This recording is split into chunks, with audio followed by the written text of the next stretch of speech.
Shut up, सुनिए सुनिए, just shut up, एक मिनट, नहीं उंगली नीचे नहीं, शट अप, पहले आप मेरी बात सुनिए। एक मिनट, आप मुझे बताइए कैसे बाबा। दोस्तों नमस्कार, मैं हूं आपका दोस्त जाहिद, आप देख रहे हैं डेली हिंद। इस वक्त हम मौजूद हैं मोहित शर्मा के साथ बातचीत करने के लिए। आपको बता दें कि अभी की जो खबर निकल करके आ रही है कि व्हाट्सएप जो है कोर्ट पहुंच चुका है। व्हाट्सएप ने कहा है कि नए नियम लोगों के प्राइवेसी को ख़त्म कर देगा।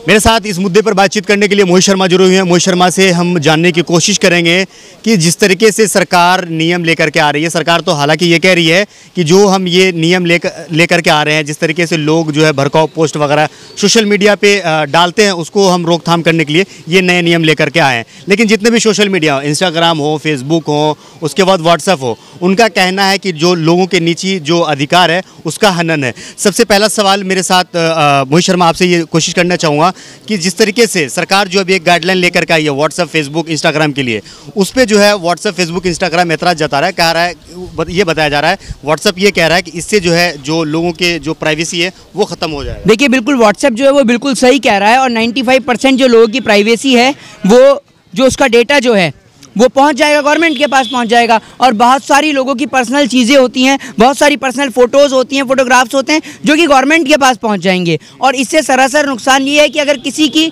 गलत तरीके से किसी की फ़ोटो, वीडियोज़ कोई वायरल हो जाती है, मतलब सरकार का कहना ये है कि व्हाट्सएप के ज़रिए, फेसबुक के ज़रिए सरकार के जो काले कारनामे हैं वो जनता तक ना पहुँचें। अगर किसान जो आज सड़क पर बैठा है, इसको दिखाने वाली सोशल मीडिया है, उसका ट्रेंड चलाने वाला या तो ट्विटर है या फिर फेसबुक है या इंस्टा है ना, और उसके अलावा कोई और प्लेटफॉर्म नहीं है। नेशनल मीडिया तो है ही नहीं। नेशनल मीडिया का बाइकआउट करना चाहिए तो, क्योंकि नेशनल मीडिया रियलिटी नहीं दिखाती है। आप फेसबुक का, व्हाट्सएप का, इंस्टा का, अगर व्हाट्सएप का डाटा आप हैक करेंगे, वो डाटा जो 95% जो गवर्नमेंट के पास चला जाएगा, जो कि नए नियमों के अंतर्गत लिखा हुआ है।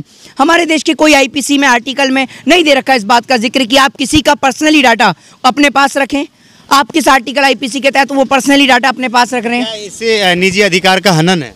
बिल्कुल निश्चित तौर पर लोगों की फ्रीडम का हनन है, स्वतंत्रता का हनन है। भारत देश का कानून, जो कॉन्स्टिट्यूशन लोगों को आज़ादी देता है, राइट टू फ्रीडम की आज़ादी देता है, बोलने की आज़ादी देता है, उस फ्रीडम का हनन है। और भारत देश के अंदर हर एक व्यक्ति को आज़ादी अपने जीवन को अपने तरीके से जीने की, लेकिन आप उनकी किसी भी पर्सनल डेटा को हैक करने का अधिकार या उसको अपने पास रखने का अधिकार गवर्नमेंट के पास नहीं होना चाहिए। वो तो एक लोगों की पर्सनल प्राइवेसी है। लोग अपनी वाइफ्स की, लोग अपने हस्बैंड की, लोग अपने भाई की, अपनी सिस्टर की, किसी के पाँव में चोट लगी है तो उसकी, किसी को कोई प्रॉब्लम है उसकी, अगर फ़ोटोज़ भेजते हैं या किसी भी तरीके की हेल्प मांगते हैं तो आप उसको अपने पास रख के नहीं या फिर संवैधानिक नहीं कर सकते। ये तो लोगों की सरासर सीधे तौर पर उनकी स्वतंत्रता का हनन है जी। लेकिन सरकार तो ये कह रही है ना कि जो जिस तरीके से एक भड़काऊ पोस्ट वायरल होता है वो आप लोग भी देखते होंगे, जो झूठी खबर होती है, उसको हम रोकने के लिए हमने ये गाइडलाइन बनाया। आप कैसे रोकेंगे उसको? कैसे रोकेंगे? तो गाइडलाइन बनाया ना, उसके लिए गाइडलाइन क्या? साइबर क्राइम की टीम अलर्ट की जाती है। साइबर क्राइम किस लिए होता है कि फेसबुक पे, इंस्टा पे, ट्विटर पे, व्हाट्सएप पे कोई भी आपत्तिजनक वीडियो, फोटोज अगर वायरल होता है जिससे किसी भी संवैधानिक पद पे बैठे व्यक्ति को या फिर किसी भी एक आम नागरिक को उसकी भावना को ठेस पहुंचती है तो आपको उसके खिलाफ कार्रवाई करनी चाहिए। लेकिन भारतीय जनता पार्टी के नेताओं के द्वारा इतने सारे ऊट पटांग बयान सोशल मीडिया पे दिए जाते हैं, उनको लेकर कार्रवाई नहीं की जाती। हालांकि व्हाट्सएप ने ये भी कहा है कि अगर हम सरकार की बात मानते हैं तो जो डेटा है वो ज़्यादातर प्राइवेट कंपनियों के पास होंगे, मतलब कंपनियों के पास होंगे। बिल्कुल निश्चित तौर पर होंगे, निश्चित तौर पर होंगे। आज जो कि व्हाट्सएप, जो कि जो लोग कहते हैं कि एक प्राइवेसी कॉल है, लोगों को उस पर भी डर लगता है बात करने में, अपना मैसेज सेंड करने में डर लगता है। मतलब अगर लोगों को किसी बात से दिक्कत है, अगर अस्पताल में उन्हें बेहतर इलाज नहीं मिला तो वो उसके लिए एक मैसेज टाइप करके गवर्नमेंट के अगेंस्ट अपने रिलेटिव को भी नहीं भेज सकते कि मेरे बेटे की मृत्यु ऑक्सीजन की कमी के कारण हुई है या मेरे बेटे को अस्पताल में बेड नहीं मिला इसलिए मेरा बेटा मर गया। क्योंकि अगर वो मैसेज टाइप करेगा गवर्नमेंट उसे उठा लेगी, क्योंकि भाई आप गवर्नमेंट के अगेंस्ट बोल रहे हैं। गवर्नमेंट साफ क्यों नहीं क्लियर करती कि कोई भी अगर गवर्नमेंट के अगेंस्ट बोले, दिक्कत उस बात से है, दिक्कत Facebook, Insta, Twitter, social media से नहीं, दिक्कत इस बात से है कि सोशल मीडिया के जरिए सबसे ज़्यादा नरेंद्र मोदी जी को, भारतीय जनता पार्टी की बुराई चल रही है। इतनी भाषाएं लोग नहीं जानते जितनी भाषा में प्रधानमंत्री मोदी जी को लोग गलत गलत कमेंट्स और उनको गालियां लिख रहे हैं, बीजेपी के लोगों को गालियां लिख रहे हैं। जितनी भाषा नहीं जानते उससे ज़्यादा भाषाओं में लोग उन्हें गालियाँ लिख रहे हैं। तो इससे डर कर, क्योंकि सोशल मीडिया ही तो एक प्लेटफॉर्म है, नेशनल मीडिया जो कि माइंड कंट्रोल का गेम था, वो माइंड कंट्रोल तो उन्होंने कर ही लिया है नेशनल मीडिया के जरिए। तो यही इनका प्रोसेस है कि किसी तरीके से सोशल मीडिया को अपने हैंड में कर लिया जाए, जिससे डर के मारे लोग सरकार की आलोचना ना करें, सरकार के खिलाफ तीखे तर्क उत्पन्न ना करें। वैसे लोग जो है अब जमीन से ज्यादा सोशल मीडिया पे अपना विरोध दर्ज करते आते हैं, तो क्या सरकार अब इस बात से डर रही है? देखिए, नेशनल चैनल सभी को पता है कि सब जगह अलग अलग हैं, ठीक है, कहीं कन्नड़ में है, कहीं तमिल में है, कहीं मलयालम में है, ठीक है, कहीं तेलुगु में है, कहीं हिंदी में है, कहीं इंग्लिश में है। आप एक बात मुझे बताइए, सभी देश के नागरिकों को पता है कि देश में नेशनल मीडिया कि कौन कौन से चैनल हैं और किस किस के अंडर वो काम करते हैं। अंबानी के भी चैनल हैं, अडानी के भी चैनल हैं, और तमाम तरीके के बड़े बड़े अंबानी अडानी उद्योगपतियों के चैनल्स हैं। एक तरफा वन साइडेड डिबेट जो होती है वो पूरा देश जानता है, जिससे घर स्क्रिप्टेड सारे जितने भी डिबेट है सारे स्क्रिप्टेड होते हैं। हाँ, डेफिनेटली स्क्रिप्टेड डिबेट होती हैं। आप ये देखिए, शो को रिकॉर्ड किया जाता है, वरना सैटरडे संडे तो स्टूडियो क्लोज रहते हैं, तो सैटरडे संडे का शूट पहले ही कर लिया जाता है।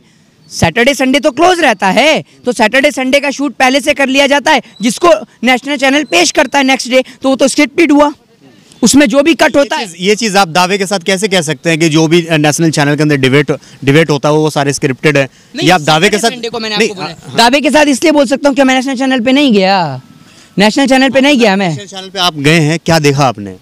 सैटरडे का जी बिल्कुल बिल्कुल बिल्कुल, जनता देख रही है, वो जानना चाहती है कि क्या देखा आपने, क्या होता है न्यूज़ चैनल के अंदर। मैं कोई करप्टेड पॉलिटिशियन लीडर नहीं हूँ, समझ रहे हैं, आई एम सोशल वर्कर, ठीक है, और आई एम स्टूडेंट, और हम हर जो भी चीज़ गलत होती है हम उसके विरोध में बोलते हैं, अगेंस्ट में बोलते हैं, और हम बताएंगे रियलिटी। हम इस देश के नेताओं की तरह करप्टेड थोड़ी है, बीजेपी के नेताओं की तरह। हाँ, बता रहा हूँ ना, आरोप लगा होता क्या है, एक मिनट, होता क्या है, मंडे ट्यूसडे या वेडनेसडे को शूट कर लिया जाता है, और उस प्रोग्राम को, स्क्रिप्टेड प्रोग्राम को सैटरडे और संडे को रिलीज किया जाता है।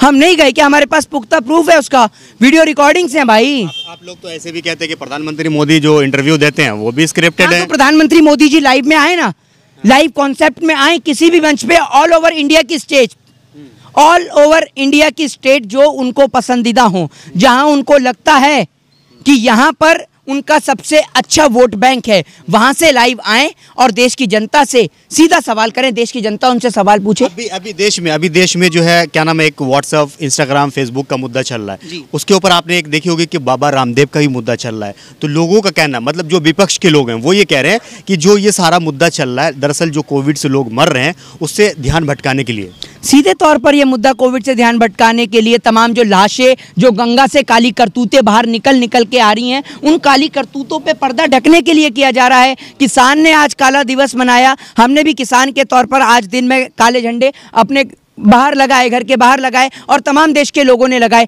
लेकिन किसी भी नेशनल मीडिया ने शायद उसको नहीं भी दिखाया होगा।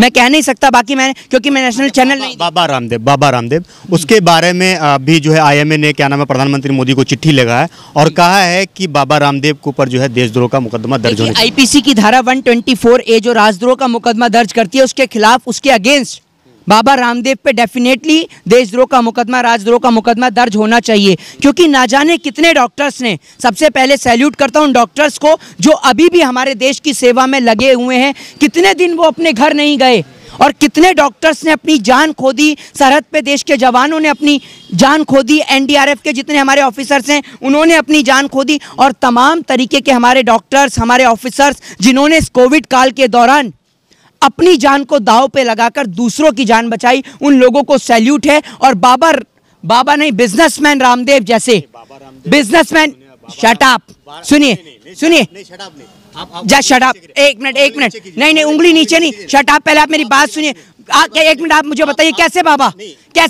उनको बाबा के नाम से जानती है। दुनिया ने, कौन सी दुनिया? आप दुनिया में पूरा वर्ल्ड घूमे, आप पूरा वर्ल्ड घूमे, दुनिया उसको बाबा, पूरा वर्ल्ड घूमे आप। मेरी बात सुनिए ना, आपको कैसे, आपने दुनिया का नाम कैसे लिया? आप वर्ल्ड घूमे, दुनिया उनको दुनिया का, एक मिनट, दुनिया का इंग्लिश ट्रांसलेट क्या है? वर्ल्ड। आप पूरी दुनिया में घूमे, आप पूरी दुनिया में घूमे, आपने कहा पूरी दुनिया। अरे सर, हम बाबा रामदेव के ऊपर बात कर रहे हैं ना, हम बाबा रामदेव के ऊपर बात कर रहे हैं, आप बिजनेसमैन। अरे भैया सुनिए, पूरी दुनिया, बिजनेसमैन नहीं है। पतंजलि आपका ब्रांड, पतंजलि क्या ब्रांड एम्बेसडर है? पतंजलि आपकी कंपनी है, बताइए, आपकी कंपनी है पतंजलि, तो आपको बोलूं बिजनेसमैन जाहिद? बोलिए ना, आपको बोलूं बिजनेसमैन जाहिद, अगर आप उन्हें मना कर रहे हैं। अरे आप सुनिए, नेशनल चैनल के रिपोर्टर्स भी लिखते हैं, नेशनल चैनल के रिपोर्टर्स लिखते हैं उद्योगपति रामदेव, आपको आपत्ति क्या है? देसी प्रोडक्ट्स ला रहे हैं, देसी प्रोडक्ट्स ला रहे हैं, तो इसमें आपको आपत्ति क्या है? अरे मेरी बात तो सुनिए, देसी प्रोडक्ट कौन सा देसी प्रोडक्ट? बहुत सारे उनके प्रोडक्ट आप यूज करते हैं, आप बताइए ना। आप सुनिए, आपत्ति है यूज करने से मतलब नहीं है ना, आपको क्या आपत्ति बताइए ना। आप जैसे देश के अंधभक्तों के लिए मैं सिर्फ इतना ही कहूंगा, ऐ मेरे देश के अंधभक्तों, जरा हाथ में भर लो पानी, फिर नाक डुबो के उसमें दे दो अपनी कुर्बानी। समझे आप? आप एक चीज बताइए, अगर बीजेपी के कोई भी कार्यकर्ता हो या बीजेपी को जो वोट देते हैं, आप लोग उसको अंधभक्त कहते हैं? ऐसा आप लोग किसने कहा? आप लोग एक minute, BJP first time I है, बीजेपी फर्स्ट टाइम आई आप लोग कहते हैं अभी जो इस टाइम पे। आप अंधभक्त किसको कहते हैं? उनको आप अंधभक्त किसको? वही सुनना चाहते हैं तो सुनिए। जिनको इस देश के अंदर कांग्रेस को वोट नहीं दे, जो अदर पार्टी को वोट नहीं दे, वो अंधभक्त है। जिसको इस देश के अंदर अनएम्प्लॉयमेंट नहीं दिखती, जिसको इस देश के अंदर हेल्थ की हालत नहीं दिखती, जिसको इस देश के अंदर बॉर्डर पे बैठा देश का किसान नहीं दिखता, जिसको इस देश के अंदर सरहद पे शहीद होता किसान नहीं दिखता, जिसको इस देश के अंदर एजुकेशन नहीं दिखती, और जिसको इस देश के अंदर दारू का ठेका खुलता हुआ पसंद है और स्कूल खुलता हुआ नापसंद है, उन लोगों को हम इस देश में अंधभक्त कहते हैं। और उन लोगों को जिनको हम लोग, नरेंद्र मोदी जी कोई मेरी पैतृक संपत्ति हड़प करके नहीं भगे, और हमारे पास इतना टाइम नहीं है कि हम मोदी जी की बुराई करें। मैं नहीं बोलना चाहता, मैं आज से बंद कर दूंगा बोलना। आप दीजिए देश के लोगों को बेहतर सुविधाएं, ताकि ना कोई मोहित शर्मा और ना और कोई एवरी मोहित शर्मा जो बोल सके सरकार के अगेंस्ट। सरकार इतनी फैसिलिटी दे ना, सरकार की औकात आज अंतिम संस्कार कराने की नहीं है, वो सरकार लोगों को अस्पताल में जो है वो सुविधा मुहैया नहीं करा पा रही, और आप उस गवर्नमेंट की बात करते हैं। आपको शर्म नहीं आती? और आप जैसे इस देश के पत्रकारों के ऊपर सच में हमें शर्म आती है कि आपको इस देश का चौथा स्तंभ कहा जाता है। जिस चौथे आपको नहीं कह रहा, एक मिनट इंटरप्ट करूंगा, आपको नहीं, जो इस देश के नेशनल चैनल के पत्रकार हैं, जो डरते हैं बातें बोलने से। गौरी लंकेश इस देश के अंदर रिपोर्टर थी, पत्रकार थी गौरी लंकेश। उसके साथ क्या हुआ? गाजियाबाद के अंदर एक सरेआम एक पत्रकार के परिवार को कुल्हाड़ी से काट दिया गया। उसके साथ क्या हुआ? एक किसान आंदोलन को कवरेज देने वाले पत्रकार को उठा के जेल में डाल दिया गया। उसके साथ क्या हुआ? आपने बोला उन पत्रकारों के लिए देश का चौथा स्तंभ है ये, और ध्यान रखिए अगर चौथा स्तंभ गिर गया तो लोगों का भरोसा। सरकार का विरोध अगर आप करते हैं, आप ये कहना चाह रहे हैं कि अगर आप सरकार का विरोध करते हैं तो आपको रास्ते से हटा दिया जाएगा? सरकार का विरोध करने के लिए कारण ही तो हमें इतनी सारी धमकियां आती हैं सोशल मीडिया पे। जान से मारने की धमकी आती है, कोई कहता है तुम्हें जान से मार दूंगा, ये कर दूंगा, वो कर दूंगा। उनके अगेंस्ट अगर FIR दर्ज कराओ, कंप्लेंट दर्ज कराओ, तो कार्रवाई नहीं होती। मतलब सोशल मीडिया पर अगर बीजेपी के नेता और बीजेपी के अगेंस्ट अगर हम बोलते हैं, हमें कोई गलत कमेंट आए तो उसके खिलाफ कोई कार्रवाई ना हो, लेकिन अगर आप गवर्नमेंट की काली करतूतों का पर्दाफाश करो, उनके घर में जो एम्बुलेंसें खड़ी हैं उनको जनता के सामने दिखाओ, जो जनता को सुविधाएं नहीं मिल रही है उन्हें सामने उजागर करो, तो आपको उठा के जेल में बंद कर दिया जाए। ये डेमोक्रेसी है? आप लोकतंत्र में रहते हैं। अगर ऐसा लोकतंत्र है तो भैया नहीं चाहिए लोकतंत्र, इससे बेहतर तो गुलामी थी। कम से कम उसमें लोग एक साथ एकजुट होकर एक साथ तो खड़े हुए थे। आज लोगों को डिवाइड कर दिया, हिंदू और मुस्लिम के नाम पर, मंदिर और मस्जिद के नाम पर। कम से कम अंग्रेजों से लड़ाई लड़ने के लिए हिंदुस्तान साथ में खड़ा था, इस देश के भारतीय साथ में खड़े थे, और आपने भारतीयों को ही बांट दिया मंदिर और मस्जिद के नाम पर, हिंदू और मुस्लिम के नाम पे। आपको शर्म नहीं आती? थोड़ा सा तो कम से कम देश के लिए सोचिए कि देश इतने बड़े पैंडेमिक से गुजर रहा है और आपको अभी भी इसमें राजनीतिक तराशने की पड़ी है। आप ये देखिए, यूपी चुनाव के लिए बैठक चल रही है, जनता मरे तो मरे, हाँ, प्रधानमंत्री जी अपनी मस्ती में, हाँ। तो क्या प्रधानमंत्री को फिक्र नहीं है देश की? अरे भैया, मस्त राम मस्ती में, आग लगे बस्ती में, इनका वो हिसाब है। कुछ भी हो देश में, लोग मरे, एक मरे, करोड़ मरे, इन्हें कोई फर्क नहीं पड़ता। बस। बहुत बहुत शुक्रिया मोहित शर्मा बातचीत करने के लिए। तो मेरे साथ यहाँ पे मोहित शर्मा जुड़े थे बातचीत करने के लिए। इनसे हमने कई मुद्दों पर बातचीत करने की कोशिश करी है। आपको क्या लगता है इस वीडियो के नीचे कमेंट करके जरूर बताएगा। वीडियो अगर आपको अच्छा लगा हो तो इसे लाइक और शेयर जरूर कीजिएगा। जय हिंद, जय भारत, अपना ख्याल रखिए, हंसते रहिए, मुस्कुराते रहिए।